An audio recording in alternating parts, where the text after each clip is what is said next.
దేవుని సన్నిధిలో నడుస్తూ ఉన్నాము, లేదా మన వీధిలో అందరికీ చెప్పినప్పుడు వారు ఏ విధముగా అంగీకరించి దేవుని మందిరానికి వస్తున్నారు. మనం ఒకసారి పరిశీలించినట్లయితే దేవుడు నీతో మాట్లాడుతూ ఉంటాడు. ఆయన హల్లెలూయా హల్లెలూయా. నీవే నా ప్రభువు, నీకంటే క్షేమాధారం ఏదీ లేదని యెహోవాతో నేను మనవి చేయుదును. నీకంటే క్షేమాధారం ఏదీ లేదు ప్రభువా అని దేవునికి నేను మనవి చేయను. దేవునికి నేను లెటర్ రాస్తూ ఉన్నాను, దేవునికి నేను ఉత్తరం రాస్తూ ఉన్నాను. ఎందుకంటే నీవే నాకు క్షేమాధారమని, నీవే నాకు దేవుడమని, నీవే నాకు ఆధారమని దేవుని సన్నిధిలో మనము తెలుపుచూ ఉన్నాం. ఆ విధంగా దేవుని సన్నిధిలో యెహోవాని విడిచి వేరొకరిని అనుసరించిన వారికి శ్రమలు విస్తరించు. వారంత వారి పడవలను నేనర్పింపను, వారి పేర్లు నా పెదవుల ఎత్తవు.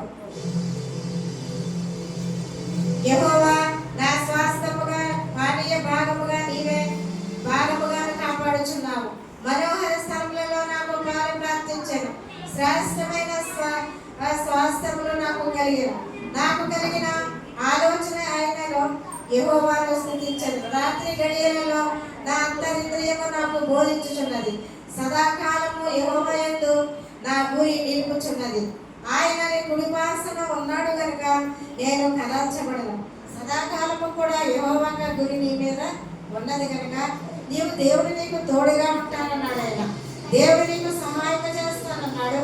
ఈ లోకంలో ఇటు అటు తిరుగులాడుతూ ఎంతగానో ఈ లోకంలో సంచరిస్తూ ఉన్నప్పుడు, ఎంతగానో ఉండినప్పుడు దేవుడు నీకు రక్షణనిచ్చి దేవుని మందిరంలో కూర్చోబెట్టి రక్షణ అన్నిటికంటే విలువైనది. దేవుని ఆ గొప్ప రక్షణ బట్టి మనం ఎంతో సంతోషంతో దేవుని సన్నిధిలో దేవుని మందిరంలో మనం ప్రార్థించినప్పుడే దేవుడు నీకు తోడుగా ఉంటాడు. ఆయన ఎవరికి లేని భాగ్యాన్ని, ఎవరికి లేని ఆశీర్వాదాన్ని, ఎవరికి లేని రక్షణ భాగ్యాన్ని దేవుడు మనకి ఇచ్చి ఉన్నాడు. అలాగే ఈ రోజైతే శ్యామల ఎంతో రక్షణ భాగ్యాన్ని పొందుకున్నది. ఎంతో ఆశీర్వాదకరముగా దీవెనకరముగా ఆ రక్షణ కార్యక్రమం అంతా కూడా ఎంతగానో దేవుడు దీవించాడు. అక్కడ ఎంతగానో ఆశీర్వాదకరముగా దేవతలను పోలిక అక్కడ ఏర్పాటు చేయబడి ఉన్నది. హల్లెలూయా. అలాగే కూడా రక్షణ తీసుకున్నప్పుడు అక్కడ ఎంతగానో దేవుని దూతలు అక్కడ సంచారం చేస్తున్నట్లుగా ఉన్నది. ఎందుకంటే దేవుడు మనతోనే ఉన్నాడు, ఆయన దేవుడు మనలోనే ఉన్నాడు కాబట్టి. అలా జాస్సాగర్కి కల వచ్చిందంటే ఏమని, దేవదూత స్వరూపము వలె ఉన్నది అని. ఆ విధముగా దేవుడు ఆ విధంగా మాట్లాడుతూ ఉంటాడు అండి. అనేక విధాలుగా మనుషులను బిడ్డలను దర్శిస్తాడు ఆయన. దేవుని సన్నిధిలో ఆశగల ప్రాణాన్ని దేవుడు తృప్తిపరుస్తానన్నాడు. ఆయన ఆశతో దేవుడి గురించి మనం ఎదురు చూడాలి. ఆశతో ఆయన సన్నిధిని పొరగిడి వచ్చినప్పుడే దేవుడిని మనవలన్నీ ఆలకిస్తాడు. ఆయన నీకు దేవుడు దర్శిస్తూ ఉంటాడు. అలాగే ఆ విధముగా దేవుని సన్నిధిలో శ్యామలకు దర్శనం వచ్చింది. ఏ విధముగా వచ్చింది? అక్కడ దైవజనుని దేవుని రూపంలో దగదగా మెరిసిపోతూ ఆ విధముగా ఉంటూ చక్కని పాట పాడుకుంటూ ఆ బిడ్డకు దేవుడు కనిపించి ఉన్నాడు. ఆ విధముగా ఎందుకంటే దేవుడు యొక్క ఆకాశముల నుండి నరులందరినీ పరిశీలన చేస్తాడు. ఆయన ప్రతి నరుడిని పరిశీలన చేస్తారు. రేపు జనమందు అక్కడ బాప్తిసాల కార్యక్రమం ఉన్నది కాబట్టి అక్కడ దైవజన లోకంలో అక్కడ దేవుడు వచ్చి ప్రౌఢ్యంగా వరుణ అని పిలిచినప్పుడు ఎంతగానో ఇక్కడ భయభక్తులు కలిగి వరుణైతే దేవుని మందిరంలో వచ్చి ప్రార్థించాడు. ఆ టైంలో దేవుడు ఎవరు చెప్పారండి? దేవుడే ప్రార్థించమంటాడు. ఆ టైంలో నిద్రపోవడానికి కూడా నిద్ర రాదు. దేవుడే మన హృదయంలో ఉండినప్పుడు దేవుని సన్నిధిలో నేను ప్రార్థించాలి, దేవునిలో నేను ఉండాలి, దేవుడితో మాట్లాడుకోవాలి. రేపు దినమందు అక్కడ బాప్తిస్మ కార్యక్రమాలు ఉన్నాయి కనుక దేవునిలో ముందుకు సాగాలి అని అక్కడ దైవజనులైన వరుడికి ఆ విధముగా దేవుడు ప్రేరేపణ కలిగించాడు. అక్కడ సేవలతో దేవుడు మాట్లాడి ఉన్నాడు, ఇక్కడ వరుణ్తో దేవుడు మాట్లాడి ఉన్నాడు. ఏ విధంగా మాట్లాడతాడు? ఆయన ప్రార్థన శక్తితోనే మాట్లాడుతూ ఉంటాడు. ప్రార్థన చేయమని కోరుతూ ఉంటాడు.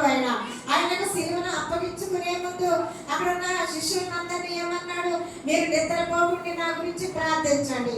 నేను శిలువ మరణానికి వెళ్తూ ఉన్నాను, శిలువ భరించడానికి నేను వెళ్తూ ఉన్నాను కాబట్టి నా గురించి మీరు ప్రార్థించండి అన్నప్పుడు అక్కడ ఉన్న శిష్యులందరూ నిద్రపోతూ ఉన్నారంట. ఆ విధంగా కాకుండా బొమ్మలు అంటున్నాడు యేసు ప్రభువారు, నిద్రపోతున్నారేంటన్నా నా గురించి ప్రార్థన చేయండి, నిద్రపోకండి, నా గురించి ప్రార్థన చేయండి. నేను సిలువకి కష్టపడుతూ ఉన్నాను, రేపొద్దునే సిలువ మోసుకుని వెళుతూ ఉన్నాను, మీరు అలా నిద్రపోతున్నారేంటి అంటున్నారు యేసు ప్రభువారు. ఆ విధముగా కాకుండా దేవుని సన్నిధిలో అనుదినము అనుక్షణము కూడా దేవుల్లో మనం ప్రార్థించుకుంటూ, దేవుల్లోనే స్థుతులు చెల్లిస్తూ, దేవుల్లోనే మనం గణపరుస్తూ, దేవుల్లోనే మనం ఉంటూ, ఆయనలో మనం ఎడతెగక ప్రార్థించిన వారికి దేవుడు ఏ మేలు చేయక మానని యేసు ప్రభు సెలవిస్తూ ఉన్నాడు. ఆయన దేవుని సన్నిధిలో ఏ విధముగా ప్రార్థన చేస్తున్నాం? ఎడతెగక ప్రార్థన చేస్తున్నావా? అనుదినము దేవుల్లో మనం ముందుకు సాగినప్పుడే దేవుడు నీకు తోడుగా ఉంటానన్నాడు. అనుదినము దేవుల్లో మనం ముందుకు వెళ్ళినప్పుడే దేవుడు నీతో కూడా ఉంటానంటున్నాడు ఆయన. హల్లెలూయా, హల్లెలూయా. యెహోవాను విడిచి వేరొకరిని అనుసరించిన వారికి శ్రమలు విస్తరించి, యెహోవాను విడిచి వేరొకరిని అనుసరిస్తే శ్రమలు విస్తరింపబడతాయట. ఈ లోకంలో ఎవరిని కూడా మనము ఆ ప్రార్థనలు చేయకూడదు, ఎవరిని కూడా మనం అనుసరించకూడదు. కానీ దేవునిని మనం ప్రార్థించినప్పుడు, దేవునిలోనే ముందుకు సాగినప్పుడు దేవుడు ఎంతగానో నిన్ను దీవిస్తాడు. ఆయన దేవుడు ఎంతగానో నేను ఘనపరుస్తానని యేసు ప్రభు సెలవిచ్చిన దేవుడైన ఆయన నా కుడి పార్శ్వమునందు ఉన్నాడు కనుక నేను కదల్చబడను. అందువలన నా హృదయం సంతోషించుచున్నది, నా ఆత్మ హర్షించుచున్నది, నా శరీరము కూడా సురక్షితముగా నివసించుచున్నది. ఎందుకనగా నీవు నా ఆత్మను పాతాళములో విడిచిపెట్టవు, నీ పరిశుద్ధిని కుళ్ళు పట్టనీయవు, జీవ మార్గమున నీవు నాకు తెలియజేసదవు. ఎందుకంటే పరిశుద్ధిని ఆయన కుళ్ళు పట్టనివ్వడట యేసు ప్రభువారు. ఎందుకంటే నాయందు భక్తి గల ఉన్న బిడ్డల్లో అలాగే చనిపోయినా కూడా వాళ్ళ దేహాన్ని ఎంతో చక్కగా భద్రపరుస్తారంట యేసు ప్రభువారు.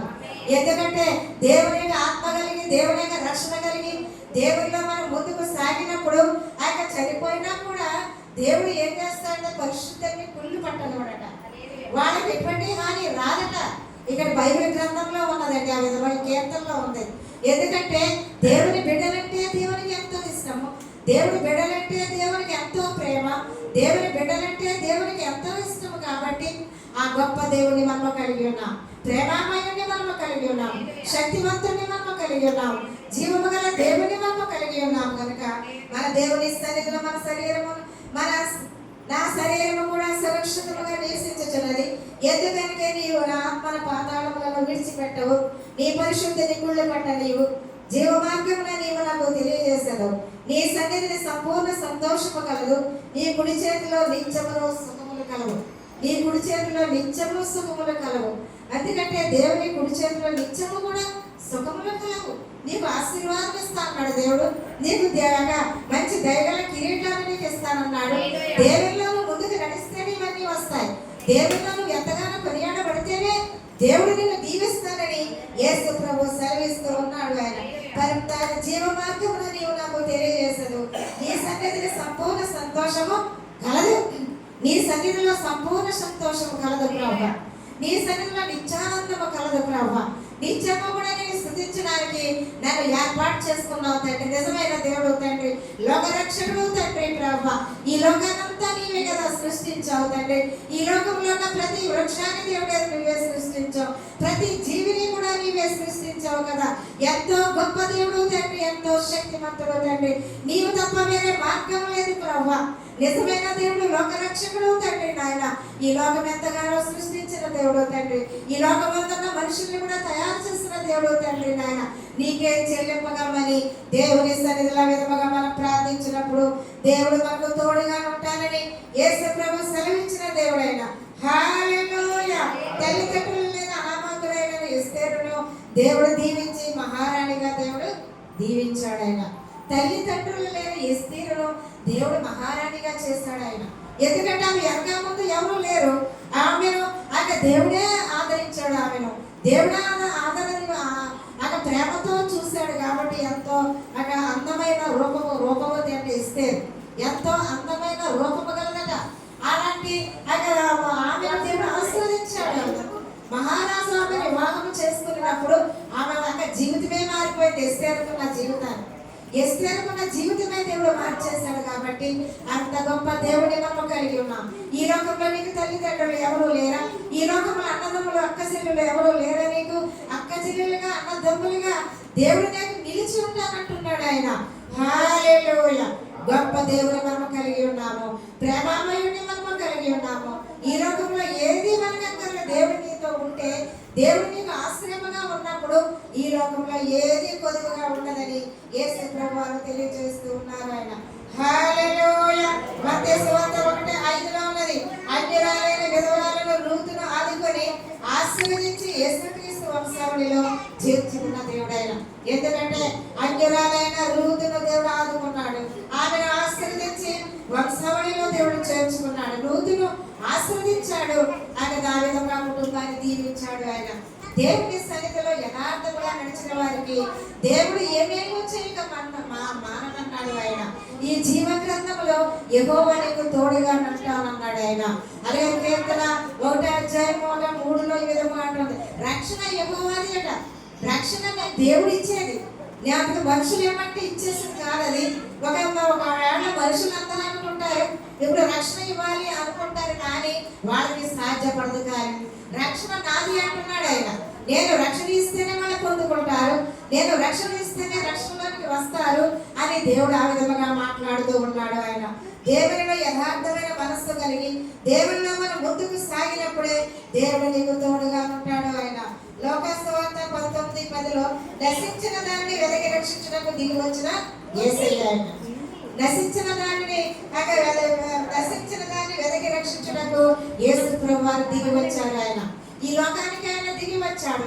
నశించిపోతున్న ఆత్మల గురించి, నశించిపోతున్న వారి గురించి దేవుడు ఈ లోకానికి వచ్చాడు. ఆయన ఎంతో మంది ఈ లోకంలో ఉన్నారు, అందరూ కూడా దేవుణ్ణి ఎరగకే దిగులాడుతూ ఉన్నారు.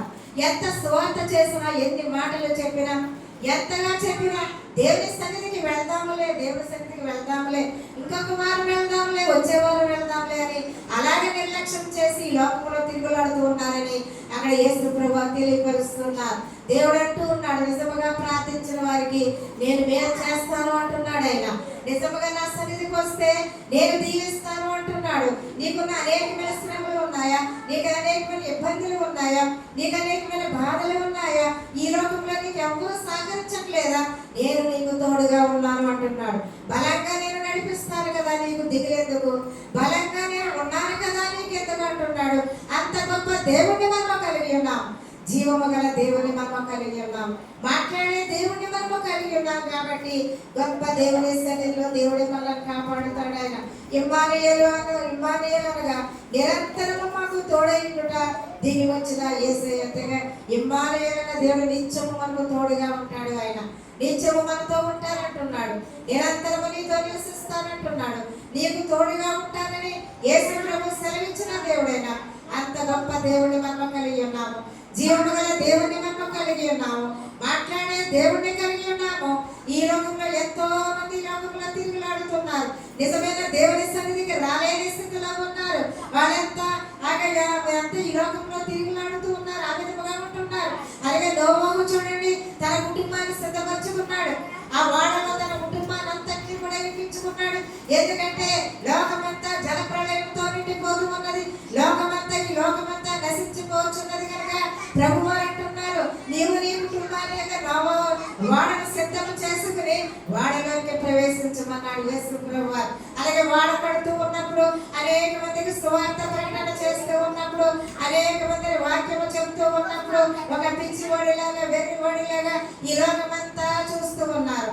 ఆ విధంగా దేవుడే నోవహు ఏం చేశాడు, ఎవరు ఏమనుకున్నా సరే వాక్యాన్ని ప్రకటించాలి, నశించిన వారిని వెదకి రక్షించాలి అనే ఆలోచన పెట్టుకుని ఎన్ని ఎవరు నవ్వినా ఏది చేసినా మనుషులు ఎప్పుడు అప్పుడు అలాగే ఉండేవారు, ఇప్పుడు ఎంతో హేళన చేసేవారు ఉన్నారు. కానీ వాళ్ళు ఎక్కడికి ప్రయాణం అవుతున్నారు, నరకానికే ప్రయాణం అవుతున్నారు, నిత్యమైన దేవుని సన్నిధికి రాలేని స్థితిలో ఉన్నారు, మోక్ష భాగ్యానికి తీసుకుని వెళ్ళే దేవుని మందిరానికి రాలేని స్థితిలో ఉన్నారు. అట్టి వారి గురించి మనము ప్రార్థన చేయాలి. ఎందుకంటే నోవహు చూడండి, అనేక మంది ప్రకటన చేశాడు, మీరు నమ్ముకోండి, నా వాడ ఎక్కండి, నా మందిరానికి రండి అన్నప్పుడు అందరూ కూడా ఎవరు వినిపించుకోలేని స్థితిలో ఉన్నారు. కానీ ఆ వాడ జల ప్రళయం నీటి వచ్చినప్పుడు ఒక్కొక్క రోజు అయినప్పుడు, అయ్యో నోవహు, నువ్వు చెప్పావు కానీ మేము వినలేదు, నీవు చెప్పావు కానీ నీ మాటలు లక్ష్యం పెట్టుకోలేదు, నీవు చెప్పావు కానీ నీ మాట మేము వినలేదని ఎంతగానో ఏడ్చి ఉన్నారు. ఆ విధముగా ఈ లోకంలో కూడా దేవుడు ఏం చేస్తాడు? రెండో రాకడికి దేవుడు వస్తూ ఉంటాడు. అప్పటికి మనమందరం సంఘముగా ఎత్తబడాలి. మనమందరం సిద్ధ మనసు కలిగి ఉండాలి. ఎవరైతే సంఘాలు ఉన్నాయో నిజముగా ప్రార్థించేవారు ఎక్కడైతే ఉన్నారో, ఏ సంఘంలో అయితే ఉన్నారో ప్రతి వారు కూడా ఎత్తబడతారు. హల్లెలూయా! దేవునిలో ఎంతో భాగ్యం అండి. దేవునిలో ఉండట ఎంతో ఆరోగ్యము, ఎంతో శక్తి. ఎందుకంటే దేవునిలో మంచి ఆరోగ్యం ఇచ్చే దేవుడైనా, మంచి ఆశీర్వాదాలను ఇచ్చే దేవుడు, గొప్ప దేవుని మనము కలిగి ఉన్నాము. జీవము గల దేవుడిని మనము కలిగి ఉన్నాం కాబట్టి నిరంతరము దేవుళ్ళ మనం ముందుకు నడిచినప్పుడే దేవుడు నీకు తోడుగా ఉంటానని యేసు ప్రభు తెలియపరిచిన దేవుడే. దేవా, నీ సన్నజొచ్చి ఉన్నాను, నన్ను కాపాడుము. నీవే నా ప్రభుడవు, నీకంటే క్షేమాధారం ఏది లేదు ప్రభా. నీవే నా ప్రభుడవు, నీకంటే క్షేమాధారం ఏది నాకు లేదు, నాకు కనబడట్లేదు అని అన్నాడు. ఆ విధముగా దేవుళ్ళ మనకు క్షేమాధారం ఏదండి? మన మందిరమే క్షేమాధారం. మనం ఏ మందిరానికి వెళ్ళినా మన సొంత ఎక్కడైతే రక్షణ పొందుకుంటామో ఆ మందిరానికి మనం వెళ్ళినప్పుడు క్షేమాధారం ఇచ్చే దేవుడు ఆయన. క్షేమంతో నేను నింపే దేవుడు. మన మందిరాన్ని వదిలిపెట్టకుండా దేవుని మందిరానికి వేగిన పాటు మనస్సుతో గృహాల దగ్గరికి పోకుండా దేవునిని ఆరాధించినప్పుడే దేవుడు నీకు తోడుగా ఉంటానన్నాడు. ఈ చిన్న వాక్యము దేవుడు దీవించున్నాడు.